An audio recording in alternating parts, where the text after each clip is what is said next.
100 days. Okay, this is all in the first 100 days. First thing we did is we tried to fix the banks, right? The bank holiday, the Emergency Banking Act. So they shut down the banks, investigated, and reopened them when they thought they were ready. Then we're going to try and help young people, young men, 18 to 25, with the CCC, the Civilian Conservation Corps. We're going to send them out to the wilderness, right? Then we're going to try and help with the stock market, the SEC, which created regulations over the stock market so we wouldn't get another big crazy crash, things like that, okay? Then, what else have we done? Housing was a big problem, so we built public housing, okay? So all this in the first 100 days. And now we need to help the farmers, okay? The farmers, as we know, are in trouble. They can't sell their food overseas because of all the tariffs and the trade war going on between the United States and Europe and so forth, okay? So the goal here is to raise income parity to World War I levels, okay? Because income is way down. And they figured the problem here was, guys, that we had too much food. And I know that's weird to say when, you know, people are hungry, people don't have jobs. Well, we had food for people. You just had to go to the soup kitchen and that sort of thing. People weren't getting the type of nourishment, a lot of them, that they needed, but still we had too much food.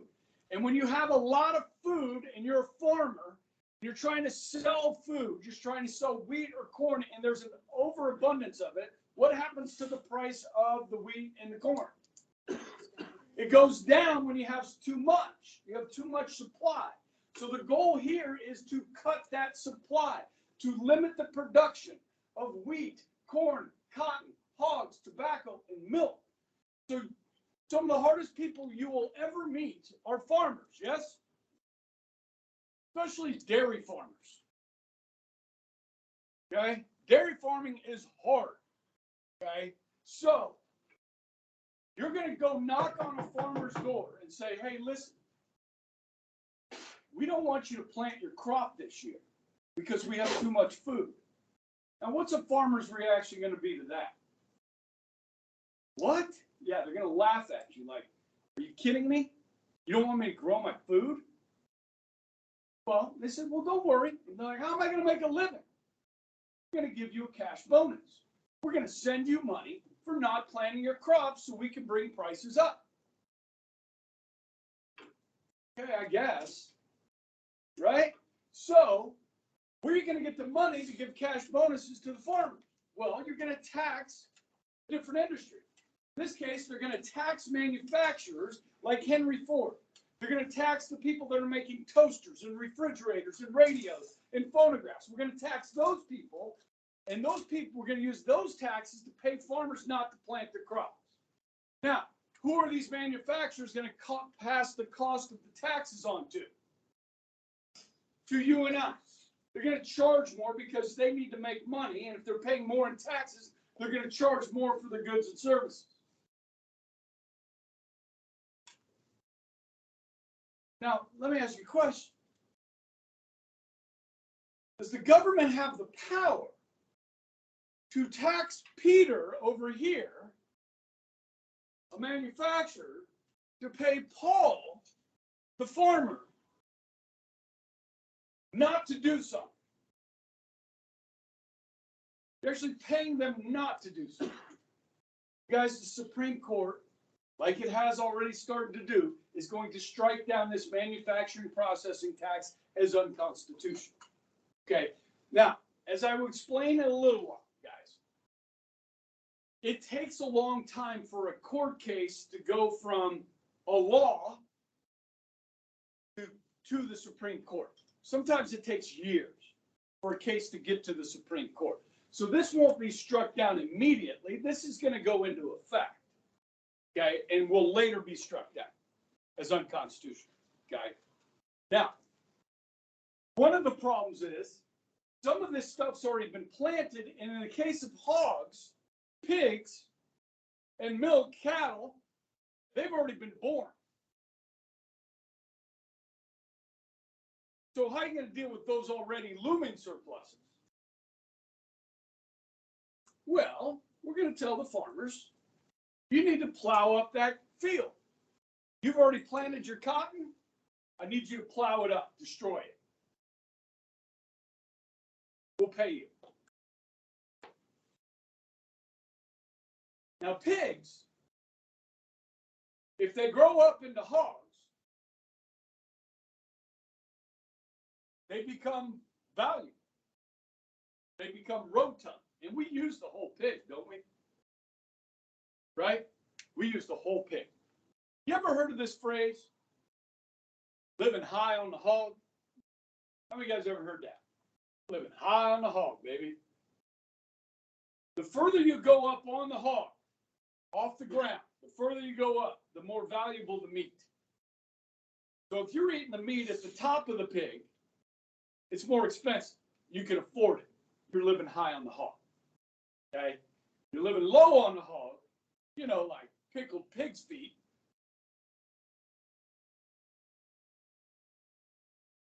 Or you're eating pig intestine,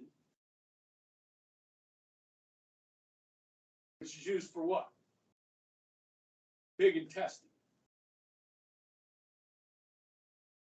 One of my favorite foods, sausage. Okay, they use the intestine for the lining of the sausage. Did you know that, Slinky? Say. What else do we get from a pig?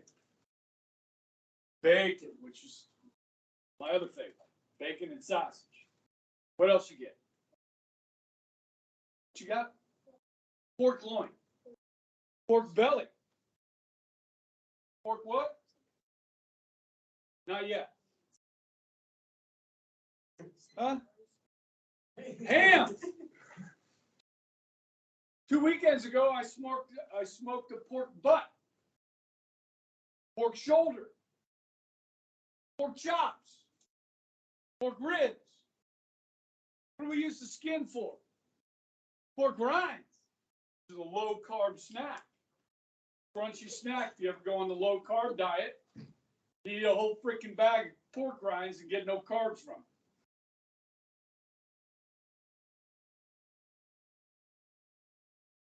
What about the ears? Dog treats, yeah. And then whatever's left over, y'all mix it up and you make, somebody said it, hot dogs, which are disgusting, by the way, right? Well, if you think about what's in them, yeah, they're disgusting. Okay, so, you know, sausage a little bit too, but, you know, shoot, man. Put some good flavors in there. Give me some kielbasa, okay, some brat, you know, love that stuff. You guys ever go to Yoder Meats? You guys know Yoder Meats? Man, they're freaking brats. They have that jalapeno cheddar one, and it's not even hot. It's just flavorful. Okay, it's so good. It's like it's a delicacy. Buy 4 packs of brats or sausage, you get 1 free. And they have a teacher discount too. Spend a lot of money there. Yoder Meats. All right, I'm telling you. Now, some people really aren't into sausage. Maybe some chorizo. You like some chorizo? Yeah? Yeah, they make that. Okay, at the Yoder Meats. All right. They're going to slaughter 6 million baby pigs so that they don't grow up into hogs. So I've had a student in here before that had grandparents that had pigs. And the government came and knocked on the door and said, you need to kill these. You need to slaughter them before they grow up. Now, I don't know if any of you guys grew up as a kid watching this movie called Babe. You guys know what I'm talking about? It's this baby pig, and it's this wonderful story about this guy in Scotland, and he's got sheepdogs, okay? But this pig doesn't want to grow up and get killed because he knows what happens to the older pigs. They get slaughtered and eaten. So he wants to show his worth. So the pig talks to the sheep and pretends like he's a sheepdog, okay? And so this guy enters the pig into the national sheepdog contest. And the pig, everybody thinks this guy's crazy. And the pig, who has this relationship with the sheep, asked them, "Now, Mrs. Sheep, will you follow my directions, please? And will you help lead me, these other sheep, into the pen and follow these directions?" And they say, "Bah, ram, you." Okay. And then at the end, the farmer hasn't said any words the whole movie. There's a narrator. At the end of the movie, after he wins the contest, he says, "That'll do, pig. That'll do." It's a great, great movie. Never saw it. You were deprived as children. If you haven't seen that movie, okay. I'm kidding. It's really cute. I watched it with my son like 30 times. Okay. So I like to talk about it. So listen, they're going to kill these pigs. Secretary of Agriculture, Henry A. Wallace, says this is the only way farmers can earn enough to live. Okay, you don't need to write all this down. Okay. Farm prices will rise rapidly, of course. 240% farm income will go up between 1932 and 1935. Yeah, they're going to be paying farmers. Now, today, guys, it is rare to find a farming family that doesn't get some type of government subsidies. You guys know what ethanol is?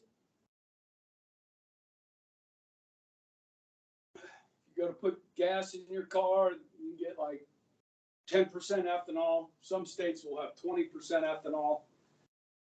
It's fuel made from what? Corn. So we grow food to burn it as fuel. Okay? Now, not bashing on anybody, but I'm telling you, you can't make money doing this unless you get money from the government. Okay? So this January, when we start having our election, the primaries, we talked about the debates the other day. So you saw the 7 candidates, okay, on the stage. They're going to go to New Hampshire.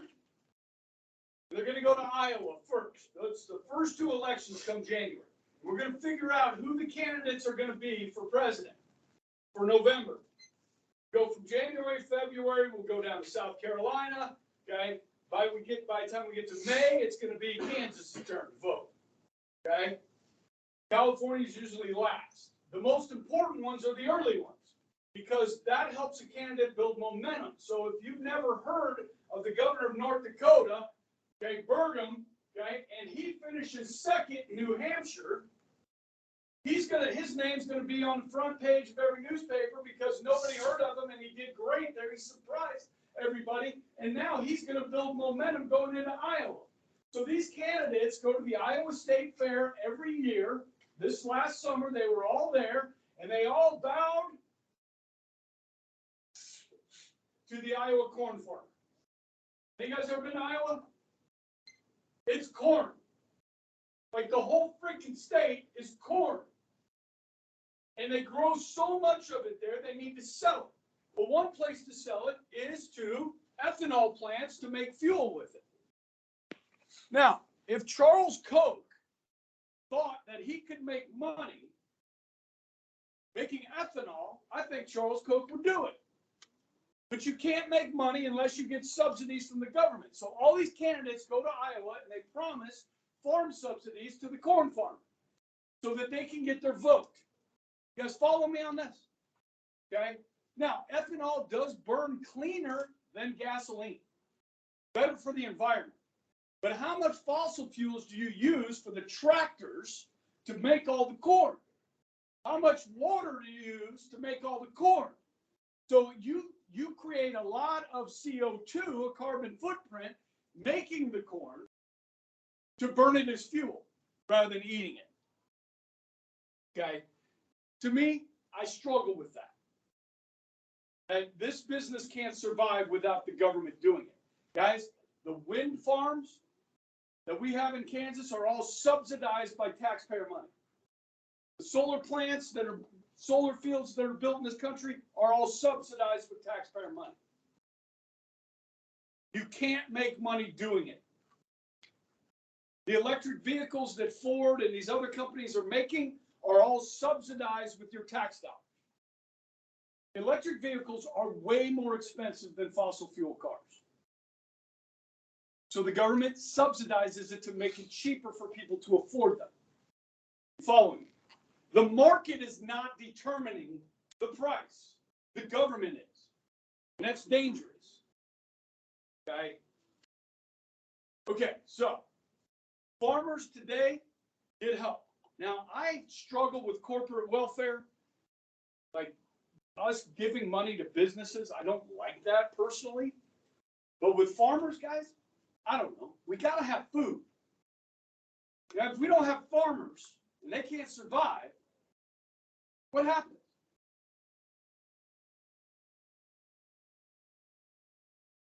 We starve to death. Delinky, what are you thinking about? You're just staring into space. I'm listening. Well, I'm asking questions, and like they're out there and just looking at me.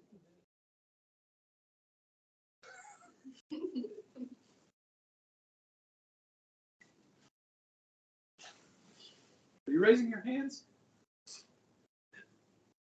In defense? You're in self-defense position right now? Okay.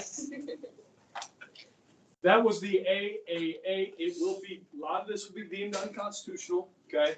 So they're gonna have to change it to make it constitutional. We'll get into that later, okay? All right. Next thing. The NRA. Now, this is not the National Rifle Association. Okay. Now, what is this picture? This looks like some type of parade or beauty pageant with this government program with it. Now, I don't know you, but this to me speaks of propaganda. Like they're trying to sell this to the American people. Yes? Let's get the American people on board with this program. So let's have a celebration and talk about how the NRA is going to solve all of our problems. This is Roosevelt's baby. This is the one he thinks is going to get us out of the Depression. Right, Miller? This is what's going to get us out of the Depression. Oh, look, it's a Blue Eagle. And it's a code book for the construction industry. There's going to be a code book for every industry. There's going to be a code book for the retail industry. There's going to be a code book for the wholesale. There's going to be a code book for restaurants. There's going to be a code book for every industry in America. And the government is going to give them these codes to follow. Now, we're going to borrow some of this from the Germans.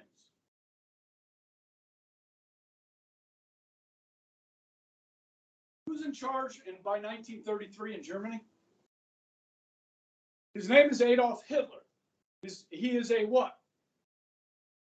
He is a fascist. By 1936, ladies and gentlemen, Germany will be out of the Depression using fascism. So it's a natural thing to look at Germany and say, what they're doing over there is working.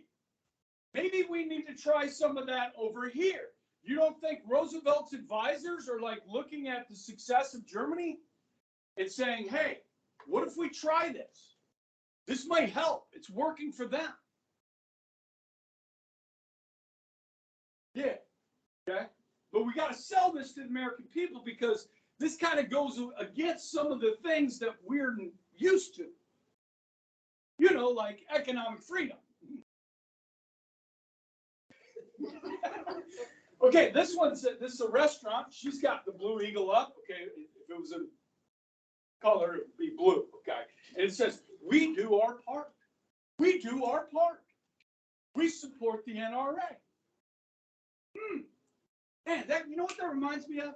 Remember when the government was pushing everybody to get a COVID shot, to do your part, to protect your neighbor, to protect your grandma, to protect everybody? You should do your part and get the jab. Because if you don't, you're selfish. We had people saying, you know what, if you get sick and you didn't get vaccinated, you should be pushed to the back of the line. We should only do surgeries for people that have had the vaccine because they're doing their part. You remember any of this? Were you too young? Does this ring a bell? You're going to hear it again. COVID's going to rise and people are going to say, you should get vaccinated. Okay? Shoot, what's his name? Kelsey.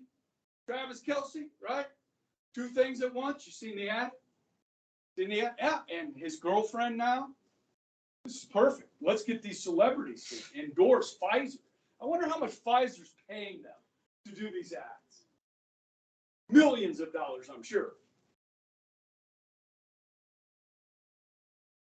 I'm going on YouTube right here, and I'm saying this. We'll see if they'll let me publish this, because in the past, during COVID, they would shut down free speech on things like COVID, you know what I mean, and say, that's misinformation. Well, let me give you some information, and they can determine if I'm telling the truth or not, because you must follow the science. I'm talking to YouTube right here. Hi. You guys know what myocarditis is? You know what myocarditis is?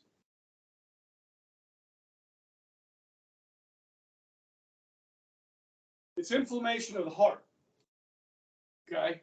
And a lot of the certain segment of the population suffered from myocarditis. Not massive numbers, but fairly significant numbers. What age of what people? Young men. Your age. Your age. Okay? I don't know all of your medical histories in here, okay? But generally, 18-year-old, 17-year-old men are healthy. Okay? So if you get COVID, is it likely to kill you? No. Who are the people at risk from COVID?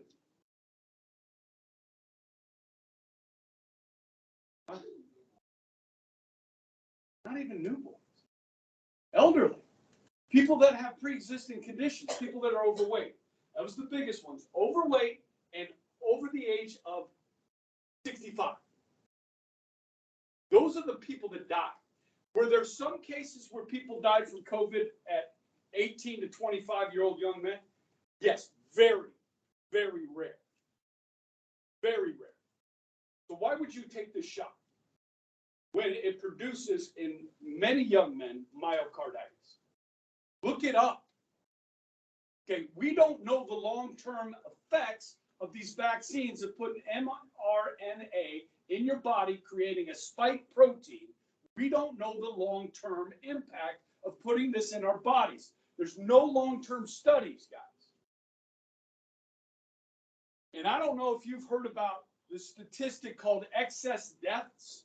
Like on an average year, how many people would normally die from illness? Well, since COVID, the excess deaths on this planet is rising. Why? Why are more people getting cancer? Why are more young people getting cancer? Why? Because it's happening.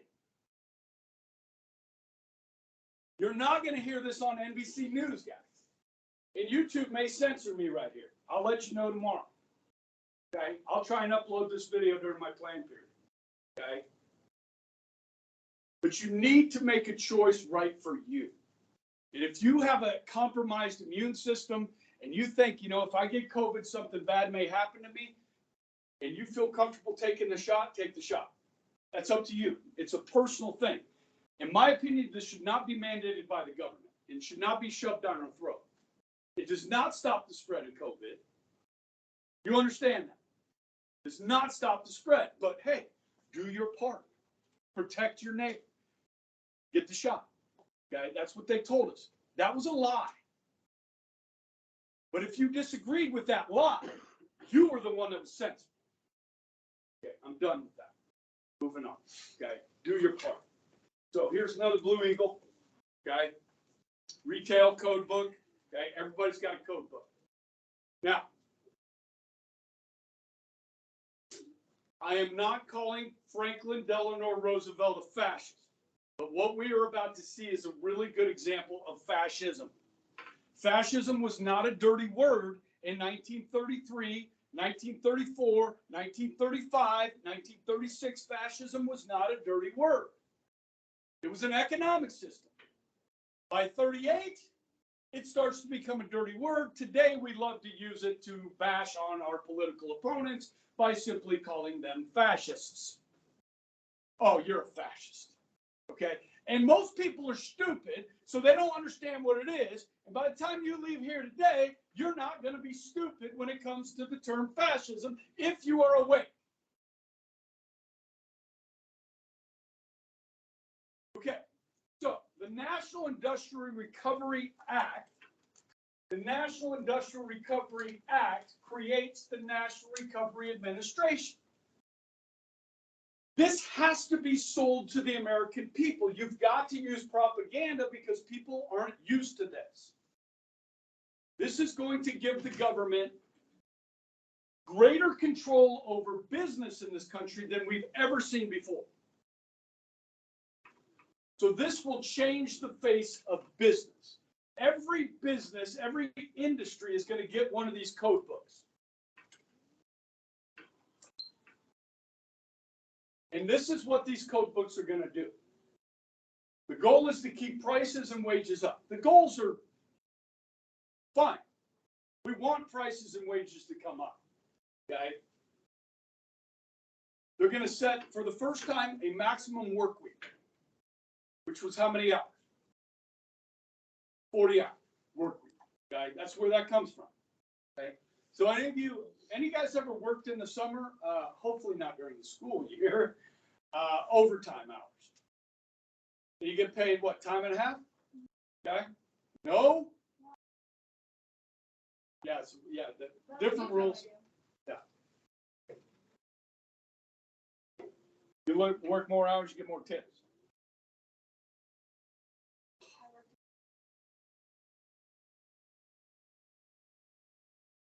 So were you like a sous chef or like a?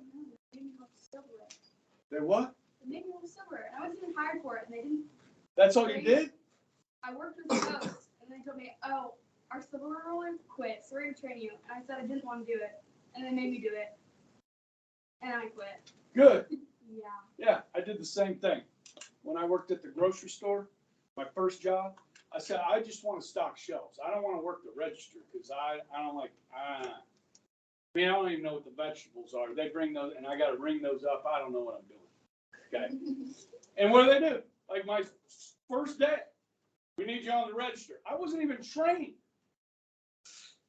And I'm like, hey, I didn't sign up for this. And they're like, okay, well, go back to the back and sweep up. And I'm like, okay. And then they called me to the front again. And I'm like, I'm out. I just walked out the door.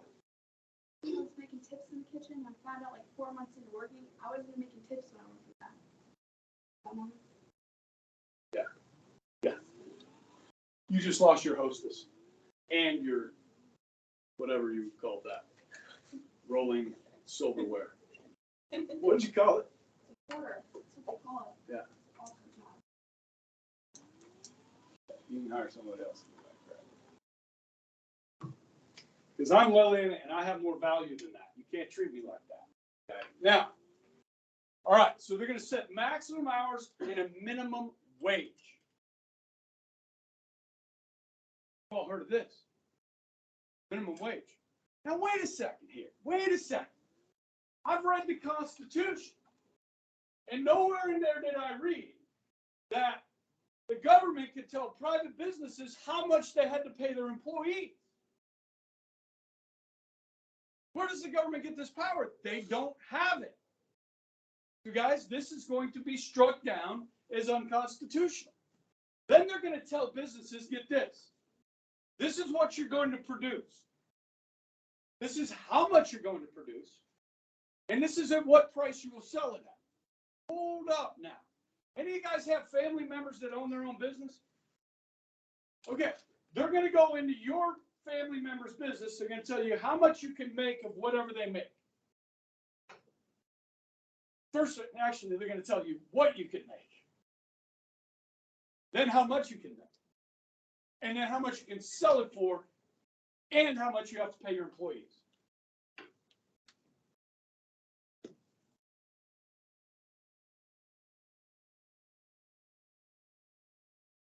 This is going to get us out of the depression. So you need to do it. Do your part. Suck it up. Now, what is this? What is this? Now, you still own your business. It's just the government is controlling what you do with it. This is not communism, because communism, you don't have private ownership. Government controls, you share everything. Okay? This is fascism. Okay? Let me explain. Well, first of all, let's talk about how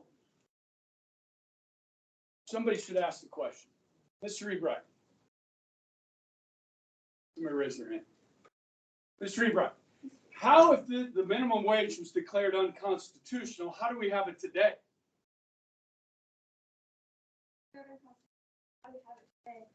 Well, let me explain something to you, okay? Lily, you can't answer this question, okay? How many members are on the Supreme Court? Go. Go. Wrong. 9. Okay. How long do they serve? For life. You with me? Okay. Now, we have 3 branches of government: legislative, executive, judicial. Okay. Supreme Court is at the top of the judicial branch. Okay. They have what's called the power of judicial review. It stems from a court case in 1803 that you've all heard of called Marbury versus Madison, which gives them the power to say a law passed by Congress is invalid. It goes against the law of the Constitution. Or an action by the president is unconstitutional. Remember, Joe Biden wanted to allow all student loan debt to be forgiven? I don't know if you remember this. Okay, this was last year, okay? And he said, we need to wipe away student debt. Whoa, wait, whoa. How does the president have the power to do that? He knew he didn't have the power to do that. Congress knew he didn't have the power to do it, but he did it anyways. And so somebody sued, and it took about a year for it to get to the Supreme Court, okay? And the Supreme Court said, obviously, the president doesn't have the power to wipe away student loan debt because somebody loaned those students money on the contract that they would pay it back, and the president can't just wipe that away. Everybody knows that. When Trump was elected, he said, listen, we're going to pause immigration from these 7 countries. These 7 countries like Iran and Iraq and other Middle Eastern countries. And they said, you can't do that, Mr. President. He said, yes, I can. And you know what? History shows us that the president has the power to defend the United States. Of course he does. He felt like some of those immigrants coming from some of those countries would want to do harm to our country, and he has the power to limit immigration from those countries. He does. It went to the Supreme Court. Of course he has that power. We know it because I know history. I know he has that power. Because the Supreme Court has said he has that power before, under other presidents. You with me? So this is the job of the court, is to determine whether laws are valid or invalid with the Constitution or actions of the president. You guys all heard of the Trail of Tears. Trail of Tears. Cherokee Indians being forced out of Georgia and Florida to the west. It was a horrible situation. Who was the president that ordered that? They tore down a statue in New Orleans. Andrew Jackson. Okay? The Supreme Court told Andrew Jackson, you can't do this. You know what he said? Come stop me. You 9 people, come stop me. Well, they don't have a police force, the Supreme Court. So they have to rely on the other branch of government, which is Congress, or the legislative branch. What could have the Congress done to President Jackson for violating the Constitution? They could have impeached and removed him. Did they? No, because they agreed with what Jackson was doing. So 99.9% of the time when the Supreme Court says something, it is followed. The example I gave you about Andrew Jackson, the Trail of Tears, is the exception. It just doesn't happen very often. And Biden could not forgive those student loans. Okay? So October 1st, yesterday, now October 2nd, Monday, if you have student loans, you have to start paying them back again. Starting today. Okay? Now, Supreme Court. The minimum wage. Okay? There's 9. Now, on your homework, there was a question about this. Because Roosevelt was upset with the Supreme Court, what did he try and do?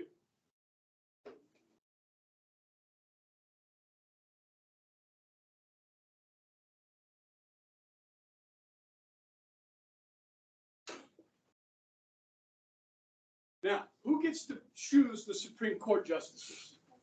The president, okay? So he wanted to add 6 new justices to the Supreme Court. Instead of having 9, Selinky, we're going to have 15. Can you see this over here? Okay. Now, he also wanted to add a retirement age.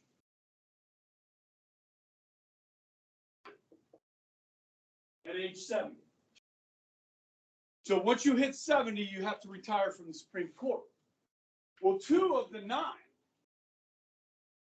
that were on the court were 70.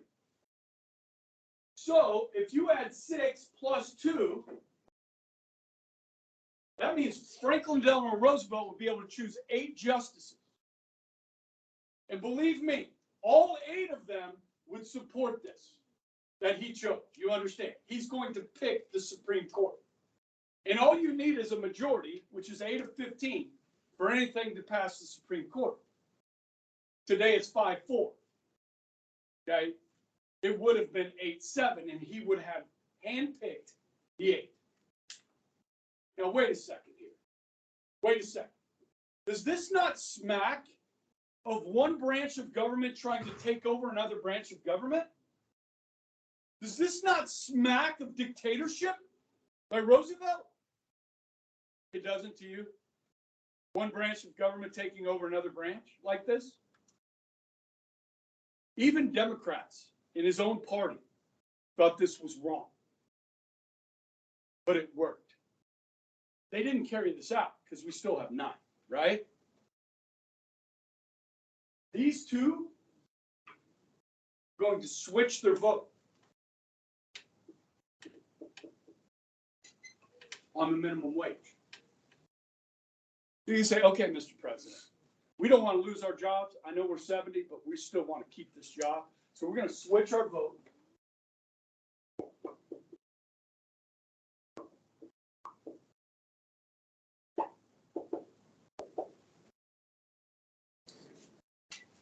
This is a newspaper headline. These 2 judges switched their vote in time to save the 9 instead of going to 15. This is how we got the minimum wage. To answer your question, Lillian. Okay. There's an old wise tale, a stitch in time saves 9. Any of you guys take sewing class?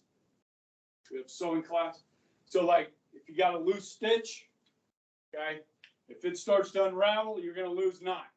Okay, but if you fix that, a stitch in time saves 9. It's an old saying. Okay. Again, I'm not calling Roosevelt a fascist. Okay, but I want to get this in before the bell rings. Okay. Just so you know what this term actually means. Okay. Supercharged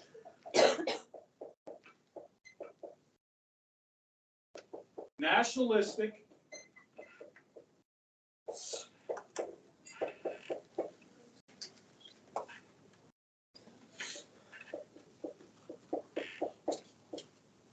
Okay. Statism. Statism is the state, the government. Okay.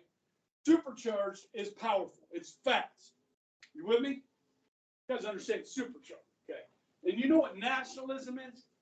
Like patriotism on steroids, love of country and so forth. Okay. One, you need a strong leader.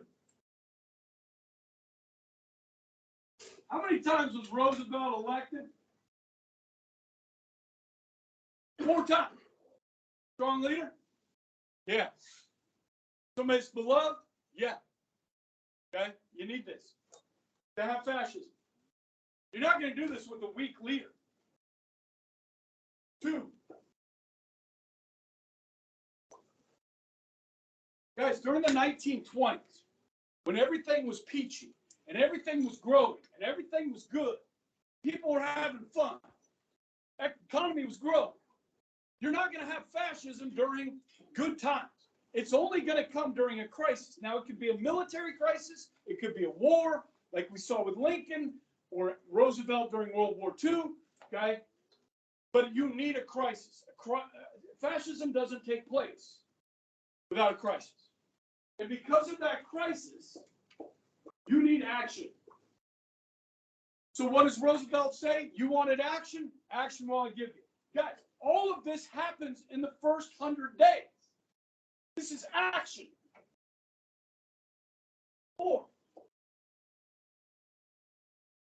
Fascism is usually accompanied by some type of symbol, like a swastika.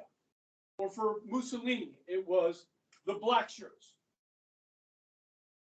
For Roosevelt,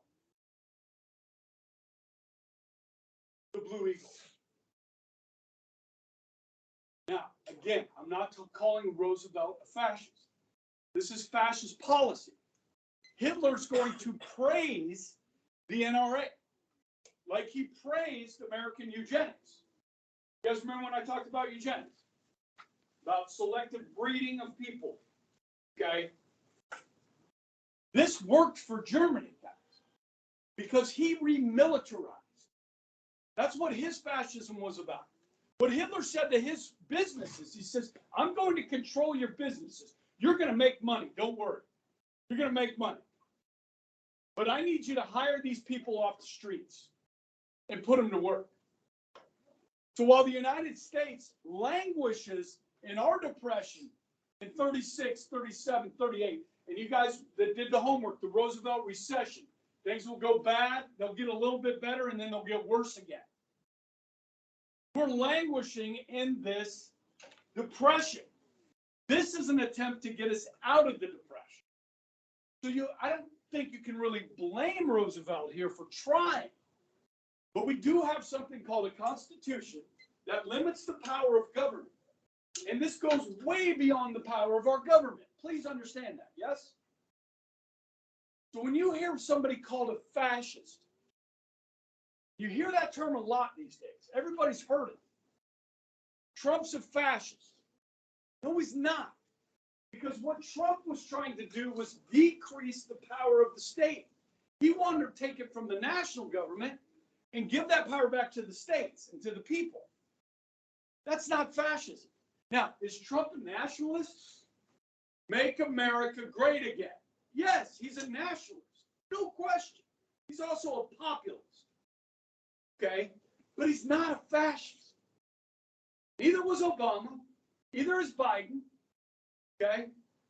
But we have had presidents use fascism temporarily. Normally, the Supreme Court's going to say, you can't do that. Okay? I'll wrap this up tomorrow, but hopefully you guys get this. Okay? So next time there's a massive emergency, another crisis in this country, believe me, there will be. Pay attention. Okay? I thought that was a pretty damn good lecture, right?